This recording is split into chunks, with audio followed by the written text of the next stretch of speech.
Hi guys. So today my presentation is on the evolution of the amygdala. Today we're going to go through kind of how it evolved through different functions and then through the different species as it gets more complex. But first I just wanted to introduce you to my thesis, and that is that the amygdala is a complex and important structure that developed its various functions over time as a result of evolution. This can be observed through the various functions of the amygdala, including the fight or flight response, emotion, memory formation, social behavior, and reward processing, and through its progression in amphibians, reptiles, birds, non-primate mammals, and primates or humans. So I bet you're wondering, what actually is the amygdala? The amygdala is a small cluster of nuclei in the brain. As you can see on this slide, it's located just below your hippocampus, and it's kind of close to your brainstem. But if you look at it on like a brain scan of people, it's actually further to the left or right. So it's just a little bit spaced out. But that's generally where it is, and that's what it is. Some key terms you need to know are what the amygdala is, the central nucleus, which is a nucleus in the cerebellum that works closely with the amygdala, the basolateral nuclei, they're a group of nuclei that are in the amygdala, your medial amygdala, which is crucial for social behavior and cognition, your olfactory systems, which are your smell pathways, your nasal systems, which kind of deal with pheromones and non-scented chemical signals. Humans don't actually have very strong nasal systems, so it's mostly just in other species. And then you need to understand your serotonergic system. So what serotonin does is it basically makes you happy. It's super duper fun. I don't know. I'm a neuroscience major, so I think it's fun. And then you need to understand the cognitive loop, which is synonymous with advanced thought. So we're kind of going to go through the functions first, and I love just these little caricatures. The first one is your fight or flight response, then memory, social interaction, emotion, and of course, reward systems. So first we're going to look at fight or flight response, and that one mostly has to do with your central nucleus connections to the amygdala. The larger your central nucleus is, the stronger the fight or flight response is. And so in early development to creatures like jellyfish, there is no central nucleus, they have no fight or flight response. But in like amphibians, even very early versions, they have a fight or flight response to predation and other environmental factors that would cause them to die. And so they have a central nucleus or an amygdala, basic version, obviously.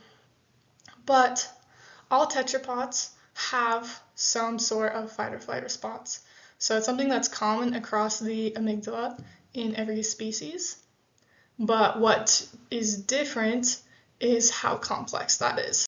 So when we look at emotion, you'll see that that increases a lot. So with emotion, as I said before, in early species, it's mostly fear response. But as serotonin pathways evolve into the amygdala, we get different temperaments and social behaviors in different species as those vary in complexity. Because serotonin makes you happy and makes you feel good, it creates other emotions besides just that fear response. And then the CN, or the central nervous nucleus, which I talked about with the fight or flight response, is reduced in humans, which scientists believe makes us have more complex thoughts. So basically, our fight or flight response is reduced so that other emotional pathways are larger and better able to work inside of our brains. When it comes to memory, the amygdala is really important in the formation of mostly fear-related memories, especially in early species when it comes to instinct. So things that have killed other versions of them, like their family or whatever, in front of them, they're going to have a fear response to. So that's how they've learned what predators are and how they've learned about like natural disasters and how those can influence their environment is through the amygdala helping them form memories. But in advanced creatures like primates and humans, the amygdala also integrates emotional experiences with memories. So if you're really, really happy or you get married and that day means a lot to you, the amygdala is what connects those memories to the emotions that you felt. When it comes to social behaviors and recognition, the amygdala is starting to get more complex now. And so it's mostly in later development, like in mammals, that you'll see both defensive and reproductive behavior influenced by the amygdala or by that pleasure response that you can get from the amygdala, the happy emotions essentially. But in animals, aside from humans, it is also controlled by pheromones, which is that nasal pathway that we talked about at the very beginning. And so as that is evolved in different species, their social behaviors and recognition are changed in which part of the amygdala is used. But something that I found was really interesting is that birds don't actually use their amygdala for social behaviors because they don't have that veronasal pathway at all. And so they actually use a different structure in their brain called the pallidum for any of their social cues or behaviors, including reproductive behavior. Okay. So when it comes to the reward processing system, this function ties into evolutionary selection for pro-social behavior and reproductive success. Structures like the basolateral nuclei evolved stronger connections to cortical regions, enabling advanced cognitive and emotional integration in mammals and especially in humans. So it's fine-tuned to neurochemical systems like oxytocin and serotonin that make you happy, and so that changes like the social strategies from aggression in chimpanzees to pro-sociality in bonobo monkeys and humans. So when it comes to reward processing, it just has to do with which things make the animals happy, or species, or humans in our case. So with a higher reward comes higher thought and higher emotions in more complex species like us.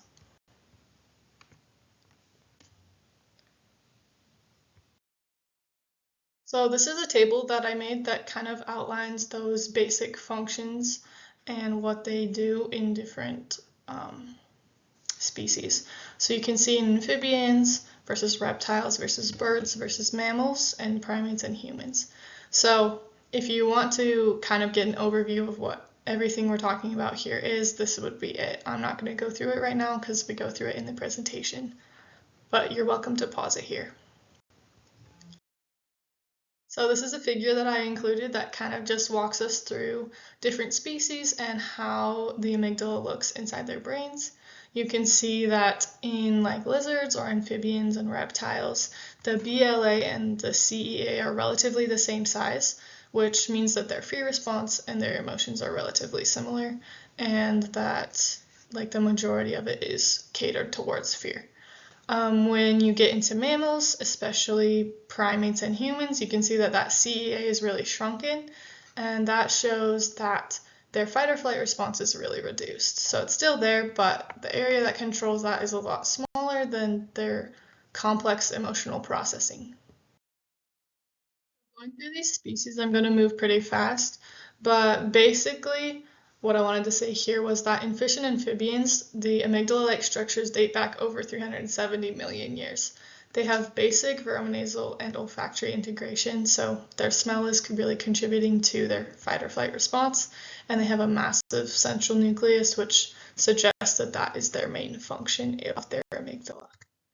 When we talk about reptiles, they share the same amygdala layout with birds and amphibians, but they have a well-developed veronasal system in DVR, which is kind of like that pallidus in birds.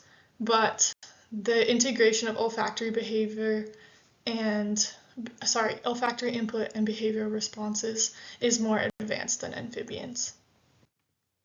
When we talk about birds, they don't have a veronasal system, which I kind of mentioned earlier. And so that makes them a little bit different from amphibians and reptiles in that their amygdala is a lot weaker and it doesn't do as much for the birds themselves. Mostly they use different structures to perform these functions, and their amygdala size is relatively small.